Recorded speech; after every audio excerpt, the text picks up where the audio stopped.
Good afternoon, good evening, and good morning, and welcome to another Hobby Hangout video. Well, everyone, we just got a big announcement from the devs today going over all things coming in the near future, along with the second Boss Strike recap. So we're going to be going over all of that today. But before we do, make sure to like, comment, and subscribe. Just do that down below for me real quick, and hit that notification bell as well. But with that being said, first, I figured we'll go over the Boss Strike recap since that just ended and they posted these stats about that. Alrighty, and I'll go ahead and flash it up here. This is the devs Boss Strike recap, and what we're seeing here. First things first, I want to give a congratulations to the top three, that being Morgan's Mammoths at number 1 at 289 million. Number 2 was HSC at 261 million. And number 3 in third place was the Guild at 206 million. So big props to them. And a special shout out to my own personal guild, Battle Nations Army, who came in 7th at 133 million points. But good job to everyone who participated in this. This was a ton of fun. And just want to go over some quick stats that I also put together comparing the last Boss Strike to this Boss Strike. Because in this Boss Strike, we saw a 34% increase in battle hours from the last Boss Strike. We went from 59,000 to 79,000 battle hours, which is substantial growth. That's great, and that's healthy for the game. It's going up. Next, we also saw an increase in the number of battles, with it growing by 2.5 million battles from last Boss Strike to this Boss Strike. This is a 189% increase from last Boss Strike to this Boss Strike. That is a substantial increase in terms of the number of battles. So a lot more people were definitely engaged in this one. Ironically, though, and probably unsurprising to most, we did see a massive decrease in the victory to battle ratio, dropping from about 40% on the first Boss Strike to 17.5% on this Boss Strike. And the last thing that I'll point out here is we see your top 5 most used units are all completely brand new, except for the number 3 spot, the Wimp. The Wimp was number 2 the last Boss Strike, and the Wimp was number 3 on this Boss Strike. And frankly, I expect to see it again on the next Boss Strike, whenever that might be. But that's just our quick Boss Strike recap. Going to keep this a quick video here. And let's go ahead and talk about the roadmap update. And we'll pop up that screenshot right now. Alrighty. And I'll read this little snippet from here. Alex released a statement today going over how they're going to change Boss Strike going forward in the future. He got into some of the technical details about it as well. I didn't include those, but if you're interested in those, make sure to join the Battle Nations Discord, and you can get that update there. But I'll read his in conclusion and kind of the juicy stuff here. So with that in mind, we will be putting Boss Strikes on hiatus until we are able to deliver a more rewarding gameplay loop by building out the necessary tooling for editing the configs, completing the necessary rebalancing work that comes with the promotional units, and reimagining Boss Strike as a game mode. As a reminder, the Nomad will be here to stay, but please remember that it will be subject to the same balance pass that all units will be going through to ensure it isn't out of line. In other news, we wanted to highlight a few items currently on the agenda. We have seen the popular request to introduce an Emperor Sandworm boss battle, featuring an increased chance of teeth rewards, and the team is actively working on implementing this, although the exact release date is not yet to be determined.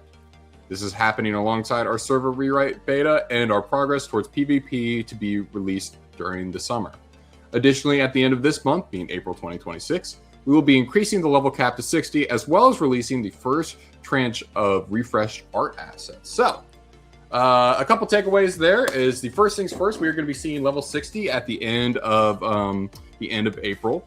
That's going to be really exciting to see. I am really excited for the art styles as well.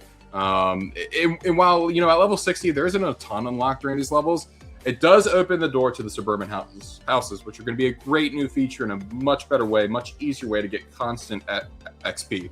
And to compare suburban houses to modern houses real quick, modern houses give you about 7.6 XP per hour, while suburban houses give you about 89 XP per hour. So that is a substantial jump.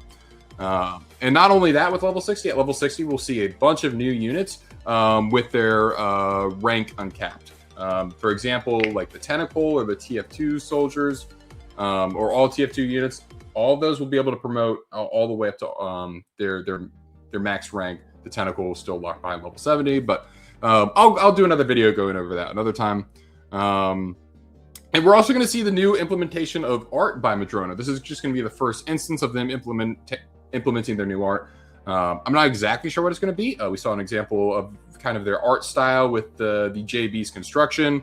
And while the old graphics are very charming, it seems that the developers and the artists are keeping in line with that old style charm and just polishing it and updating it and making it look just that much cleaner, bringing it into the current age. So next, it does look like we will be getting a Respawnable Emperor boss battle. As you saw, there's no active release date for this yet, but it is going to be a great way to get teeth. I know everyone's a little bit strapped for teeth right now, so that's going to be a great repeatable boss battle. And there are no plans, told by Alex, there are no plans for a % chance to drop a unit, though, yet. So when this first drops, there will not be a unit that you have a % shot at getting from this. Could be changed in the future, but it doesn't sound like that's going to be released when this first comes out. My expectation for this, if I were to kind of shoot from the hip here, I would say early to midsummer on this. That's just my guess. And lastly, it really does sound like the team is hyper-focused on getting PvP out. They said they'll want to get it out this summer. I realistically expect to see that drop late July, early August. There's still no word on if it's going to be PvP against a preset other players' formation that they are not controlling, or if it's going to be two players dueling in real time, so each player is going to be controlling their units in real time. I kind of lean towards this is going to be two players are going to be dueling against each other in real time. This seems to be what the community wants a little bit more. But this is all just speculation right now, so we're going to have to wait and see.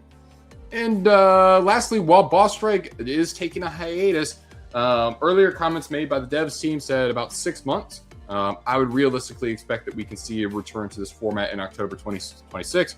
This is very speculative on my end. And again, as we all know with game development, they can be subject to a lot of delays. So just keep that in mind. But guys, if you made it all the way to the end of this video, thank you so much for watching. I do really appreciate the support. But let me know in the comments down below what you think about this new update or what you think about the most recent Boss Strike. But with that being said, guys, I appreciate you watching the video and have a good rest of your day.